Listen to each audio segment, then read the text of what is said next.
commissions ont pris acte de cette délibération. Merci. Ce n'est pas une découverte pour vous, puisqu'à chaque fois qu'on acquiert, on vend un bien, ça passe en conseil municipal. Donc Claudine vient de vous présenter la consolidation de cette année 2024. Avez-vous des questions, remarques? Non, on prend acte que nous avons procédé à ce bilan. Nous poursuivons avec la délibération numéro 6, c'est une convention de gestion avec Brest Métropole. Claudine Deban. Oui, merci. Donc, dans le cadre de la stratégie d'aménagement du centre-ville de Gwennou, Brest Métropole a acquis un bien immobilier situé aux 2 rues de Brest et 20 place des Fusillés. L'utilisation immédiate de ce dernier n'étant pas prévue, la ville de Gwennou a souhaité solliciter Brest Métropole pour l'autorisation d'occupation précaire du fonds immobilier au travers d'une convention. Cela s'inscrit dans l'étude urbaine dite Grand Angle, qui vise à définir la stratégie d'aménagement du centre-ville élargi de la commune. À l'issue de la première phase de cette étude, 4 îlots ont été identifiés comme prioritaires pour la réflexion sur le renouvellement urbain du centre-ville, dont l'îlot La Poste, et cette acquisition est réalisée à titre de réserve foncière. L'utilisation du bien immobilier pour le projet d'aménagement n'étant pas immédiate, comme on le précisait précédemment, la ville de Gwennou a souhaité demander à Brest Métropole de consentir à l'autorisation d'occupation précaire de la totalité du fonds immobilier. À cet effet, Brest Métropole propose l'établissement d'une convention d'occupation précaire pour son usage. Donc cette convention, qui est consentie, comme dit, à titre précaire et révocable, et ce, à compter du 1er décembre 2024. Elle pourra être reconduite tacitement chaque année pour une durée d'1 an, dans la limite d'une durée maximale et non garantie de 3 ans. Au terme des 3 ans, la présente convention prendra fin de plein droit, soit le 31 décembre 2027. Par ailleurs, cette mise à disposition est consentie à titre gratuit. Néanmoins, les différentes charges seront réglées directement par l'occupant. La ville de Gwennou est autorisée à sous-louer ce bien dans les conditions précisées précédemment. Il est donc proposé au conseil municipal d'approuver la présente convention d'occupation précaire de Brest Métropole annexée à la délibération, d'autoriser le maire ou son représentant à signer la dite convention ainsi que tous les documents nécessaires à l'exécution de la présente délibération.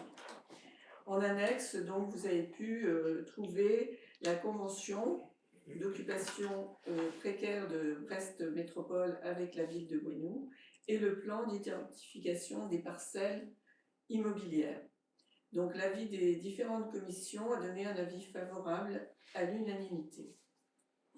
Merci. On peut préciser qu'il s'agit de l'ancienne pharmacie Gourmelon. Vous l'aviez toutes et tous compris, j'imagine. Là, nous avons plusieurs pistes à l'instruction. Il faudra qu'on aille jusqu'au bout. On a à peine débuté les réflexions. Et ce qui est intéressant, c'est que la maison d'à côté, donc la maison d'habitation, est aujourd'hui propriété de Brest Métropole Habitat. Et donc, à nous de travailler avec d'autres partenariats pour trouver une affectation précaire par définition, puisque la convention l'est aussi, mais on sera amené, le moment venu, à revenir plutôt sous la forme d'information pour la maison portée par BMH et pour peut-être délibération si d'aventure on aboutissait pour une occupation de ces locaux.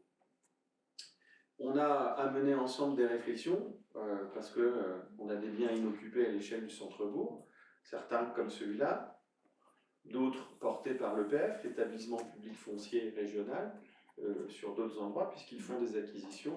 À nous de saisir les opportunités. Ça sera toujours précaire, puisqu'on est sur des logiques de renouvellement urbain, et donc à terme, elles ont vocation à intégrer un projet plus global, mais mettons à profit ces acquisitions pour de la location, du logement, du commerce temporaire, de du logement d'artistes, du co-living. Donc en fait, voilà un peu ce qu'on va mettre dans le courant de l'année sur la table. Et le moment venu, bien, on décidera ce qui sera fait. On n'est pas chez nous. La grande différence, c'est qu'on n'est pas chez nous, donc on n'est pas décisionnaire exclusif, je vais dire ça comme ça. Non, je trouve que c'est une bonne convention, parce que l'un dans l'autre, ça a évité à la commune d'investir. Et à d'autres endroits, vous savez, on a investi parce que Brest Métropole ne disposait pas à l'époque, je pense notamment rue sur Paul et rue de l'Église, elle ne disposait pas de suffisamment de crédit pour pouvoir venir. La ville l'a fait à la place d'eux, puis le moment venu, on a pu se séparer, c'est bien. Qui continue d'ailleurs à être porté par Brest Métropole Habitat désormais. Et même chose, on n'avait pas à l'époque de convention de portage EPF, notamment sur l'îlot de la Source. Donc c'est pour ça que la ville a pu se substituer à d'autres dispositifs. Ouais. Des questions, Jean-Marc? Non, regardez les parcelles. Voilà, je ne sais pas s'il n'y a pas d'autres questions, remarques. On vote alors. Y a-t-il des votes défavorables? Des abstentions? Qui est favorable? Unanimité, merci. On passe à la délibération suivante. Laurent Guilvin pour la prime biodiversité. Merci, monsieur le maire. Cette délibération nécessite une petite explication du contexte et le pourquoi elle est soumise au vote de notre conseil municipal de ce jour. Aujourd'hui, le constat est sans appel. La biodiversité est en chute libre. De nombreux animaux et plantes disparaissent à un rythme encore jamais égalé. On parle même d'extinction de masse. Depuis 200 ans, les extinctions d'espèces sont 10 à 1000 fois plus rapides que le rythme naturel.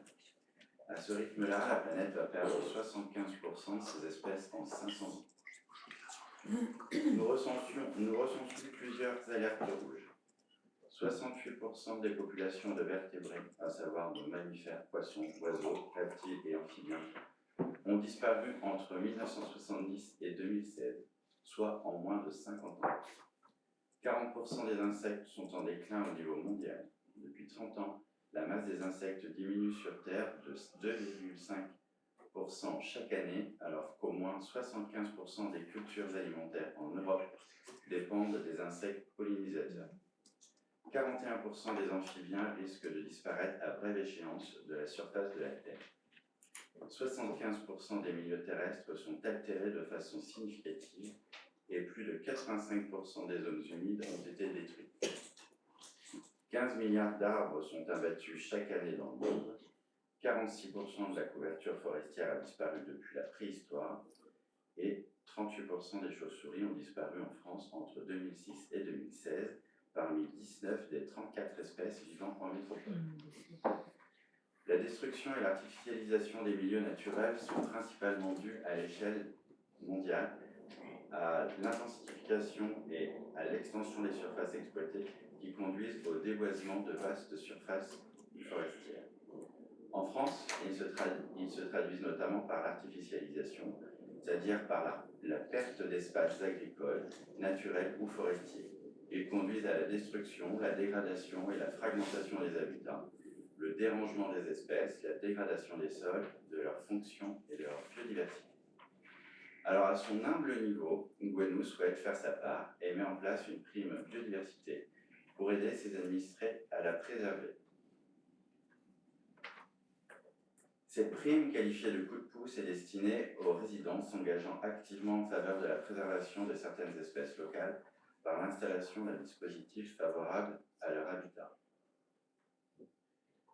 L'aide ne peut être attribuée qu'une seule fois, sans limitation de durée, et ce pour l'achat d'un ou plusieurs dispositifs d'habitat, et ce pour un seul bénéficiaire par foyer. Les équipements éligibles à cette aide sont strictement définis afin de garantir un soutien ciblé. Ainsi, les dépenses subventionnées incluront uniquement les nichoirs pour oiseaux, les gîtes et refuges pour chauves-souris, les abris et refuges pour hérissons, les mangeoires pour les espèces d'oiseaux ciblés et les hôtels à insectes. Les dispositifs éligibles doivent être conformes aux normes environnementales en vigueur et fabriqués à partir de matériaux respectueux de l'environnement, garantissant ainsi leur durabilité et leur efficacité dans le temps. Ces équipements doivent être installés de manière à favoriser la protection de la faune locale et ce, dans le respect des bonnes pratiques écologiques.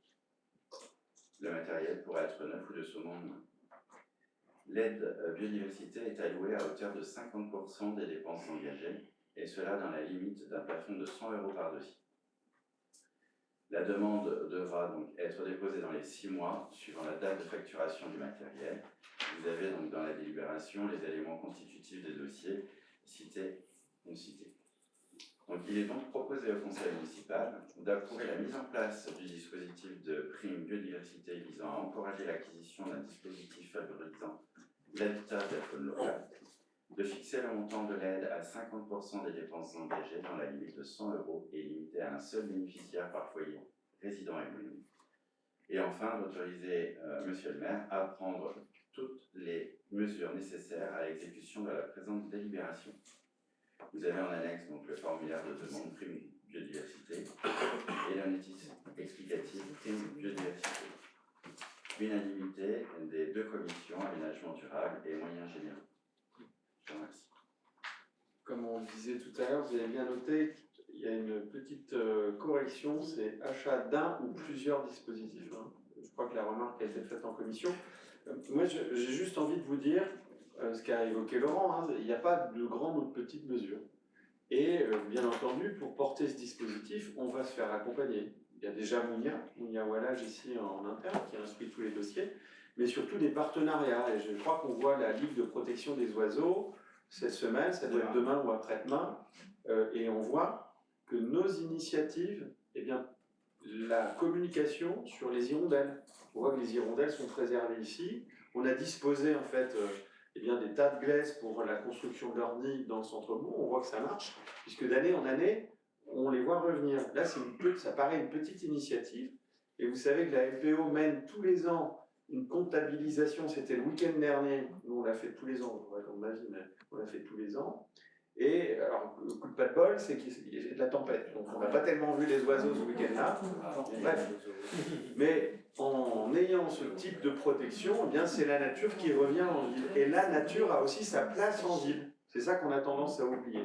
L'étape d'après, mais c'est mon point de vue et je pousserai dans ce sens-là parce que je crois que c'est extrêmement important, c'est de favoriser les Guénousiennes et les Guénousiens en lotissement ou en dehors des lotissements à privilégier des haies bocagères. Certes, ça demande de l'entretien un petit peu, mais quand on a une ingénierie, quand on a un accompagnement, eh bien, il y a des haies bocagères qui ne nécessitent pas ou peu d'entretien, voilà, en remplacement du claustrat. On a besoin aussi de travailler à certains endroits. En me baladant hier sur la commune, je me dis il y a des talus qui ont beaucoup souffert pour différentes raisons, les tempêtes successives, les arbres sont tombés, il y a des lignes électriques, il y a des lignes téléphoniques, mais en réalité on vient raser les arbres, voilà, et il y a un besoin à un moment en fait de replanter. Et donc de se faire accompagner par des paysagistes, des bureaux d'études pour aller progressivement vers la reconstitution des haies, y compris en milieu urbain, et le caractère bocager de notre commune qui nous plaît beaucoup, et c'est d'ailleurs une des clés d'entrée des Natureben. C'est ce caractère bocager, ce sont ces paysages agricoles, ces petits bosquets, ces petites forêts, et tout ça c'est à privilégier et à préserver. Donc l'étape d'après, ça sera probablement celle-là. Oui, je vous en prie, Agnès Payard. Oui, on parle de cette initiative qui passe par une aide financière, mais l'intérêt c'est surtout la sensibilisation et la prise de conscience que ça peut amener vis-à-vis des gens.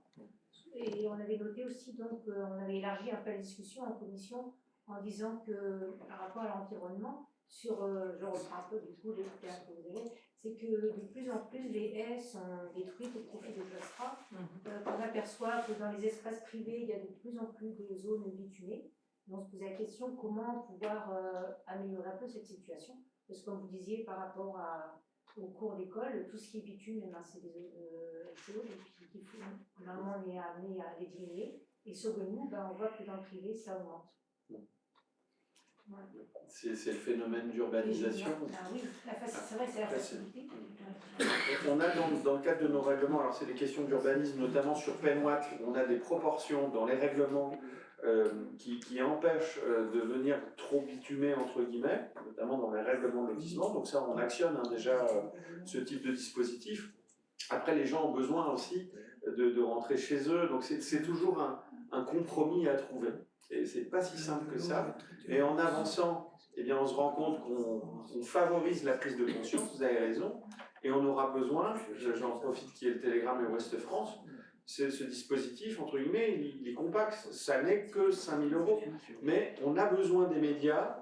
Donc les médias, il y a nos médias traditionnels à nous, le web, les réseaux sociaux, et on a besoin des médias, donc des journaux quotidiens, pour pouvoir faire la promotion de ce dispositif. On sera amené probablement à communiquer auprès des écoles pour que les enfants ramènent à la maison ce dispositif municipal en disant « Tiens, papa, maman, il y a la ville qui fait la promotion des nichoirs, des gîtes, des abris, des mangeoires, des hôtels à insectes, et sinon on y allait. » Je me souviens que Denis m'avait sensibilisé à ça il y a quelques années avec mes enfants et un de ses copains qui a lâchement quitté la commune pour aller habiter dans Dédard, pas de nom, mais on a confectionné ensemble à la médiathèque, je ne sais pas si vous en souvenez, et au centre de loisirs, eh bien, des petites cabanes pour les mésanges. Et dans mon jardin, j'ai 3 cabanes, et on voit même la citelle Torchepeau qui habite l'une d'entre elles. Et alors du coup, au petit déjeuner, c'est un spectacle ravissant tous les matins, et je pense que chez vous, vous devez en voir aussi, c'est pas une exception. Mais si on favorise justement parce que l'habitat a été détruit. Hier, les mésanges, elles vivaient pas dans des cabanes, elles vivaient ailleurs.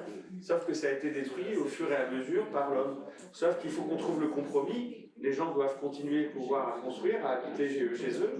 Et dans le même temps, il faut qu'on favorise bien, la reconquête par des espèces. C'est toujours complexe. Et vous avez raison, de petites mesures comme ça, il faut en faire la promotion et faire en sorte qu'on en parle, y compris entre nous. Voilà.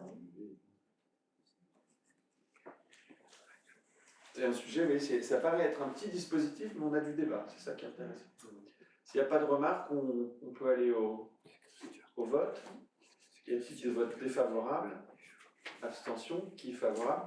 Unanimité. J'en profite, ça me vient, mais on a le studio du coin. Vous savez, vous avez peut-être participé vous-même aux ateliers pour les jardins de la Pinfel. C'est un sujet qui a été abordé par des enfants et des adultes dans le cadre de l'aménagement des 5000 m² là-bas. Comme quoi, ouais, c'est déjà présent en fait dans les discussions. Voilà. Alors, sans transition, puisqu'on a déjà voté, je passe au Fruitven et la commune de Guipava. Et c'est moi qui dois vous rapporter cette présentation. Donc, on a l'obligation, en fait, d'émettre un avis après étude sur les incidences environnementales dans le secteur du Fruitven avec le projet d'Arkea Park. Donc, on doit prendre connaissance des éléments retranscrits dans l'étude d'impact qui a été jointe à la délibération. Cette étude a été confiée à un bureau d'études indépendant qui s'appelle Biotope.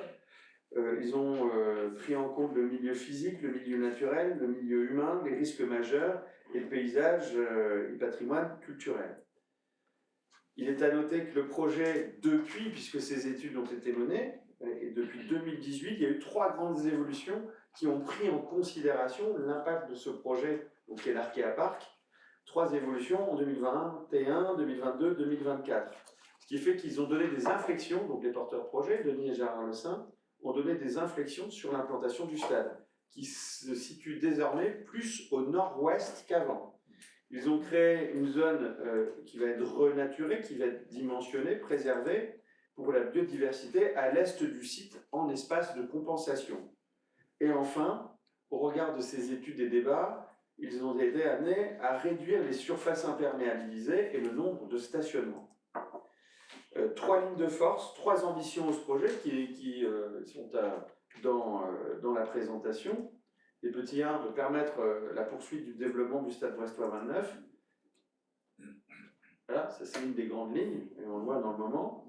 Parce qu'en termes de bilan carbone, c'est quand même pas terrible d'aller jouer à Guingamp et de revenir des 15 000 personnes à Guingamp. Voilà, je dis ça au passage.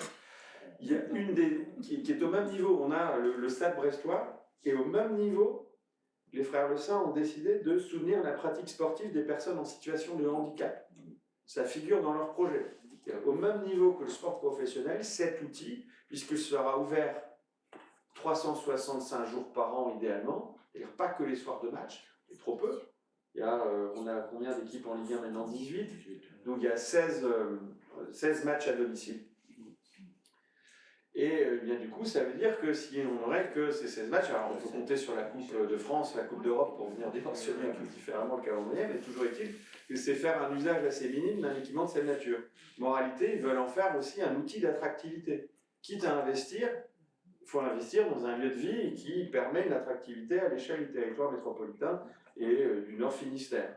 Donc ça, c'est un des grands enjeux. Et enfin, qui n'est pas le moins, c'est que dans la construction du stade et après, c'est de favoriser l'inclusion et l'insertion professionnelle des personnes en situation de handicap. On retrouve aussi ce volet-là. Donc il y a eu des questionnements sur ce volet et elles sont légitimes. La zone du Fruitven est ciblée depuis plus de 20 ans, quasiment 25 ans, en emplacement réservé. La métropole a pu faire l'acquisition du terrain il y a bien des années, qui a été cédé du coup en partie aux frères Le Saint. Donc il y a 1350 places de stationnement, mais qui vont servir toute l'année et pas que pour les matchs. C'est desservi par le tramway. On est juste en face d'une gare de tramway qui va devoir être améliorée. La métropole porte d'ailleurs des travaux assez importants pour le permettre. Et enfin, le lieu d'implantation à l'est de l'agglomération, ça n'a pas d'impact sur les flux routiers à Gouesnou. C'est tout du moins ce qui est évoqué dans l'étude d'impact. Et par contre, on se rend compte qu'elle est bien positionnée pour favoriser en fait l'arrivée au stade, pour éviter que les personnes aillent en centre-ville, se garent parfois un peu n'importe où, et on est assez loin des habitations, parce que Francis Leblay aujourd'hui, si vous connaissez quelques riverains, ils sont souvent excédés d'avoir à ne pas pouvoir rentrer ou sortir de chez eux comme ils le souhaitent, parce qu'il y a des dispositifs de sécurité, et ça on peut comprendre. Donc voilà ce que je souhaitais vous dire pour présenter cette délibération. L'avis des commissions favorable à l'unanimité, une abstention. Avez-vous des questions, des remarques? S'il n'y en a pas, je vous propose de voter. Y a-t-il des votes défavorables? Abstention, une abstention. Qui est favorable? Le reste, je vous remercie. Donc, abstention d'Agnès Paillard pour les services qui ont peut-être vu votre main se lever. Je passe à la délibération numéro 9, le traditionnel règlement intérieur de l'animation jeunesse. Jean-François Leroy. Oui, donc dans le cas de l'animation jeunesse, il n'est à l'heure actuelle pas prévu l'accueil informel de jeunes dans les locaux de l'espace jeune sur les temps non encadrés par l'équipe d'animation. Il est donc proposé de faire évoluer le règlement intérieur de l'animation jeunesse pour répondre à cette demande en précisant les conditions de mise en œuvre. Alors, en fait, actuellement, il n'est pas proposé de restauration sur le temps de midi ou entre les activités qui ont lieu entre les créneaux de 18h et après 19h. Et donc, il peut arriver exceptionnellement que certains jeunes restent dans les locaux de l'espace jeune sur ces temps-là, non encadrés par l'équipe d'animation. Et donc, il a été choisi de préciser en ajoutant dans l'article 3, période d'accueil, un paragraphe qui mentionne la possibilité au niveau de l'animation jeunesse pour valider le temps et préciser les conditions de mise en œuvre. Ce règlement, cette mise à jour interviendra à partir du 20 février 2025. Il est donc proposé au Conseil d'approuver le nouveau règlement intérieur de l'animation. L'avis de la Commission Solidarité et Éducation du mardi 28 janvier 2025, favorable à l'unanimité. Et donc, décision du Conseil. Cette évolution intervient comme tu le disais Stéphane, tous les ans il y a des petits ajustements qui permettent de recadrer. Et là c'est vrai que ce temps-là n'était pas cadré, ce qui permet maintenant de le préciser dans l'article. Merci. Question, remarque? Non. On vote. Y a-t-il des votes défavorables? Abstention? Qui est favorable? Unanimité, merci. Nous passons à la numéro 10 avec une subvention pour la création d'un CD par l'APE du Moulin. Tout à fait. Dans le cadre des activités scolaires, un cycle activité musique est organisé pour l'ensemble, j'y viens l'ensemble des élèves de l'école du Moulin, ce qui représente 192 enfants. Et ça comprend la création d'un CD avec l'auteur, Jean-Luc Roudot, pour un montant de 4 000 €. Et donc, pour permettre la concrétisation de ce projet, il est proposé au conseil municipal d'attribuer une subvention exceptionnelle de 1 200 € à l'association des parents d'élèves de l'école du Moulin. Donc, le projet se déroule pendant l'année scolaire 2024-2025 Il constitue la mise en place d'ateliers musicaux. Les activités musicales développent bien entendu l'écoute, la mémoire, l'attention, l'organisation de la pensée et la capacité à contrôler certains comportements. Donc, le déroulé du projet pendant cette année, il est prévu l'écriture entre 8 et 10 chansons, composition de la musique et enregistrement des voix des élèves avec un studio mobile. Les répétitions collectives seront effectuées pour la préparation d'un spectacle qui présentera le travail. Côté budget, les 4 000 € se déclinent en l'association des parents d'élèves de l'école du Moulin qui sollicite une subvention de 2 000 €. Et ensuite, ça représente les 1 200 € représentent environ 1% du budget. Voilà. Il est donc proposé au Conseil d'approuver l'attribution d'une subvention dans le cadre de l'accompagnement à la vie associative, un montant de 1 200 €. Merci. Les commissions étaient L'avis des favorables. commissions était favorable, que ce soit celle des solidarités, éducation, ou des moyens généraux du 30 janvier 2025. Merci, je tiens à préciser que je n'ai aucun lien de parenté avec Jean-Luc Boudotte, ce qui fait que je ne suis pas en conflit d'intérêts. S'il n'y a pas de questions, remarques, on peut voter. Y a-t-il des votes défavorables, abstention, qui est favorable, unanimité, merci. On poursuit avec le réseau Encre, Sylvie Copin. Là en Bretagne. Ah oui, pardon, c'est moi qui vais trop vite. Excuse-moi, ça peut être Brigitte. rapide. Voilà. Ça peut être rapide. C'est le renouvellement de notre convention avec Voilà. l'Office public de la langue bretonne. Voilà. Et pour Donc- voir si Brigitte et Sylvie suivaient. Voilà, c'est pour ça. On suit. Donc la ville de Gouesnou a adhéré à la charte Yadar Brezonec en 2009 et s'est engagée sur un programme d'action correspondant à la certification du niveau 2 et en lien avec l'Office public de la langue bretonne. Donc il est proposé au conseil municipal d'approuver la reconduction d'une convention de 3 ans entre la ville de Gouesnou et l'Office public de la langue bretonne pour un montant de 1 000 €. Donc cette délibération vise donc à renouveler la convention passée avec l'Office qui est arrivée à échéance en fin 2024. Son contenu n'évolue pas et le montant d'attribution de la contribution annuelle reste également inchangé. Rappelons que le principe de cette collaboration puise sa source dans la volonté de la ville de s'engager en faveur de la promotion de la langue bretonne. En outre, cette démarche, l'Office accompagne la ville de Gouesnou au quotidien et notamment vise la traduction de nombreux documents, invitations, articles et signalétiques. Donc, avis de la commission des moyens généraux favorable à l'unanimité. Merci. Avez-vous des questions, remarques? Il n'y en a pas. Y a-t-il des votes défavorables, abstention, qui est favorable, unanimité, merci. Pour le coup, nous passons au réseau Encre. Sylvie Copin. C'est bon. Donc Encre est une association régionale de professionnels du spectacle vivant à destination du jeune public. Donc, son but est de soutenir la création et d'accompagner les artistes. Elle est composée d'artistes, de producteurs, de structures de diffusion, de compagnies des 4 départements de Bretagne. Donc actuellement, il y a 58 structures à l'Encre. Nous souhaitons adhérer à cette association pour 40 € pour 2025 afin de pouvoir profiter des prestations de spectacles jeunes publics. C'est très important pour notre chargé de développement culturel d'appartenir à un tel réseau pour avoir du choix. Et très important pour nous de soutenir la création jeune public puisque c'est un de nos axes de politique culturelle sur la commune. Aussi, nous voulons participer à hauteur de 300 € à la coopérative afin de devenir membre et de pouvoir choisir aussi les 1 ou 2 projets accompagnés tous les ans.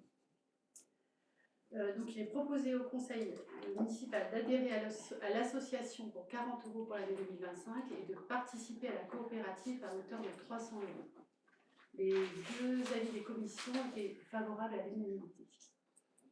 Merci. Y a-t-il des questions? Non. Je soumets au vote. Y a-t-il des votes défavorables? Abstention? Qui est favorable? Unanimité. Merci. On avance avec le renouvellement des licences d'entrepreneurs de spectacle. Sylvie Copin. Alors là, il s'agit de renouveler la licence entrepreneur de spectacle. C'est réglementaire, c'est juste déclaratif, c'est gratuit. La licence arrive à échéance, c'est une licence qui dure 5 ans. Nous devons le faire donc, pour continuer à avoir l'autorisation de proposer des spectacles dans nos salles et donc mais aussi faire de la création. Il y a 3 licences. La première, c'est exploitation du lieu de spectacle. Donc ça concerne la gestion des artistes. Il y a la deuxième licence, c'est production de spectacle. Et la troisième licence, c'est diffusion de spectacle. Donc ça concerne plus l'accueil du public et la billetterie. Si la licence est attribuée à une personne morale, il faut désigner une personne physique. Donc il est proposé au Conseil d'autoriser le maire à formuler la demande et de le désigner en tant que personne détentrice de la licence d'entrepreneur. Donc la durée de la licence, je vous ai dit, c'est 5 ans. Donc les 2 avis des commissions étaient favorables à l'unanimité. Alors, je tiens à vous rassurer, c'est pas moi qui fais la programmation derrière, hein, parce que sinon, s'il n'y a pas de questions, remarques, on vote. Y a-t-il des votes défavorables, abstention, qui est favorable, unanimité, merci.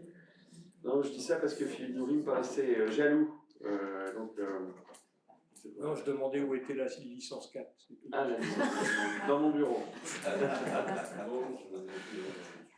Voilà, on en arrive à l'épilogue de ce conseil municipal avec l'article L21-22. Vous avez donc toute la liste. Vous voyez ce que j'évoquais tout à l'heure en matière de transition et de décarbonation de la flotte de véhicules. Vous avez là tous les véhicules entrés en commande sur le mois de décembre. Un point important quand même sur la ligne jardin-service remplacement de la clôture du crâne, c'est lié à Ciaran. Ça a mis du temps, les jeux d'assurance ont été assez complexes. On en arrive enfin à la conclusion, tout du moins je l'espère. Donc intervention donnée dans les prochaines semaines, j'imagine. S'il n'y a pas de questions sur le L21-22 et avant de vous quitter, quelques éléments de calendrier. Jeudi 6 février, donc là, dans quelques jours, on a le café papote avec le studio du coin. Venez avec vos amis, votre famille. Donc c'est pour évoquer le mobilier en réemploi à créer pour les jardins de la Parfaite. Donc ça marche bien. Il y a eu énormément de monde à la médiathèque le week-end dernier. On a un spectacle avec Gwenou Mali. Et c'est la dernière soirée de Gwenou Mali, donc inscrivez-vous. Je crois qu'il reste encore quelques places. C'est samedi là à 18h avec un spectacle qui promet, plutôt jazz si j'ai bien compris, avec le quartet Bamba Way. Nous avons toujours avec Gwenou Mali une exposition le 25 février en mairie avec leurs photos, le don du sang le 1er mars au centre 1 Kefelec. Je ne suis pas sûr qu'il reste beaucoup de créneaux, mais inscrivez-vous. Les commissions municipales entre le lundi 10 et le jeudi 13 mars, le 19 mars à 17h15, ce sont les accords d'Évian, donc Gare d'Algérie. Et enfin, le jeudi 20 mars, ici même à 19h15, le vote du budget. Voilà, d'ici là, bonne soirée. Et je crois qu'on peut couper.